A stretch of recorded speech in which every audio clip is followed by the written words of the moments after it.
Today, I'm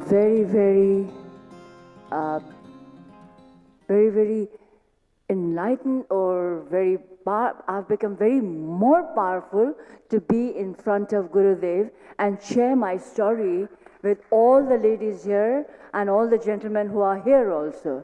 Thank you so much for giving me this platform. I think present all of us are here because we are religious. I'm also very religious, but then I maintain myself with the partnership of God. I put in 50% of my work, and then I put God in my 50% of effort so that I can go ahead very much together with Him.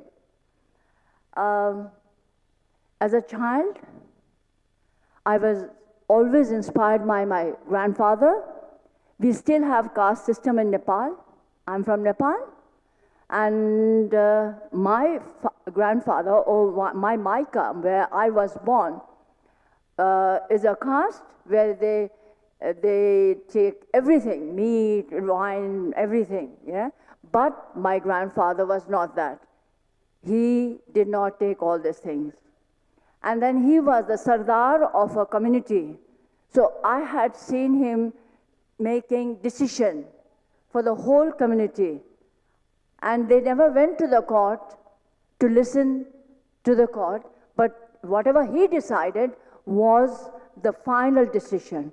Maybe it was polygamy, maybe it was exploitation of women, maybe it was a fight, maybe it was an alcoholic dispute, anything he would settle.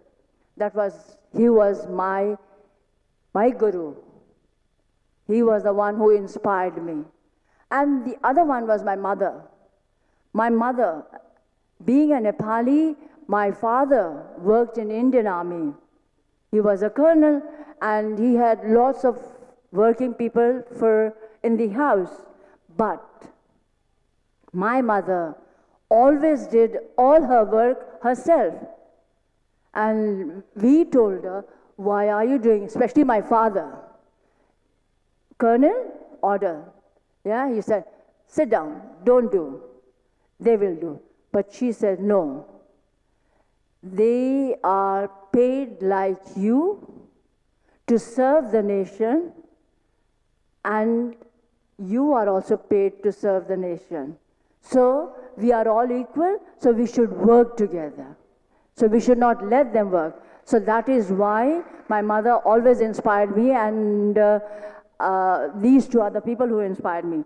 Now let me go back to how I started, why I spiritually. After democracy in Nepal, the word trafficking of women happened 250 years ago. But nobody spoke about it because the situation in Nepal was such that you could not speak. Then democracy was established, and then people started speaking of women trafficking, exploitation of children, everything. But I was a teacher.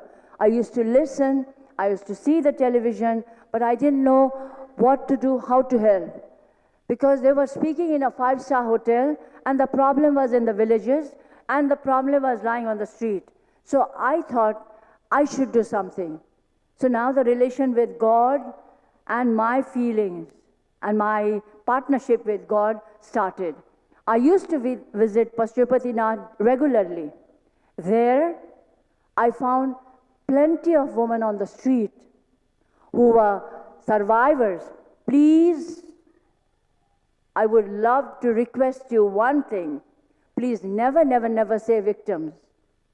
There are survivors on the street who were HIV/AIDS, who were victims of polygamy, who were trafficked children. They were all begging on the street. And then I think by now you know that I talk.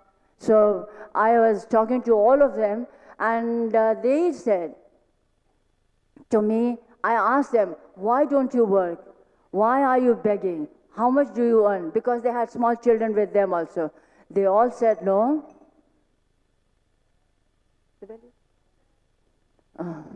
So the bell is ringing.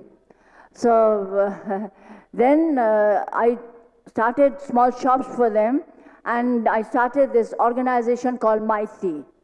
Maiti means mother's home. I started with 2 rooms and 10 girls. I gave them shops and they started it.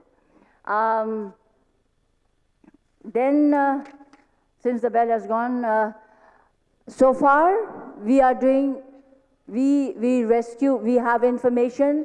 People now in Nepal do not go to the police for any reporting. Because when you go to the police, a layman in the village or in the city, when you go to the police, it's an attitude of this region, I think all over the world.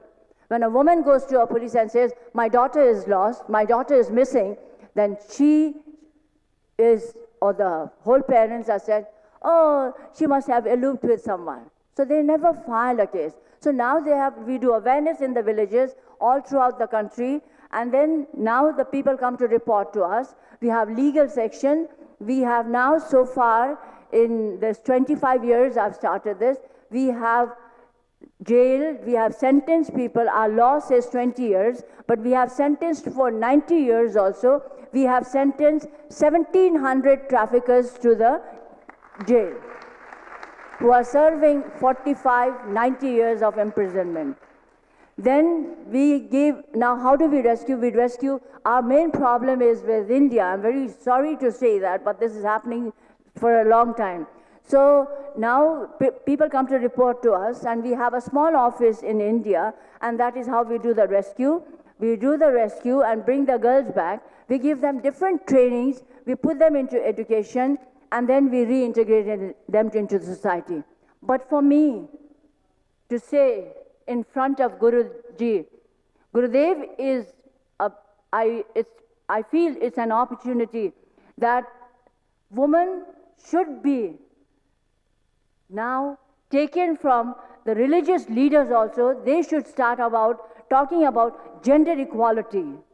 Because without gender equality, if Gurudev says something about gender equality, that is a lakir, that is, that is, yes, we have to follow. That's what we believe.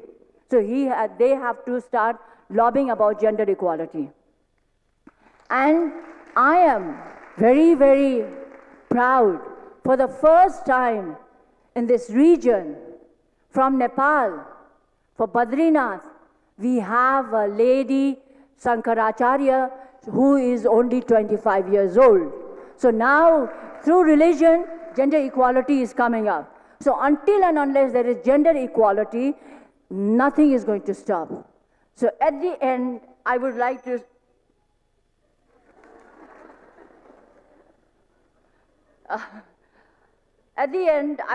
say, human trafficking is a shame to humanity.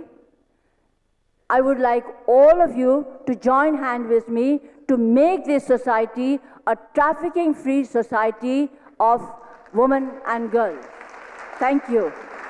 And I think I saw medical doctors here being honored. I think there should be some kind of things to stop, like hormone injections. Children at the age of 6 are given hormone injections. They are made big, they are used, and when they come back home, they are 14, they are already HIV positive, they suffer with multiple disease. This has to be stopped, and everybody needs to join hands to stop this. Thank you so much.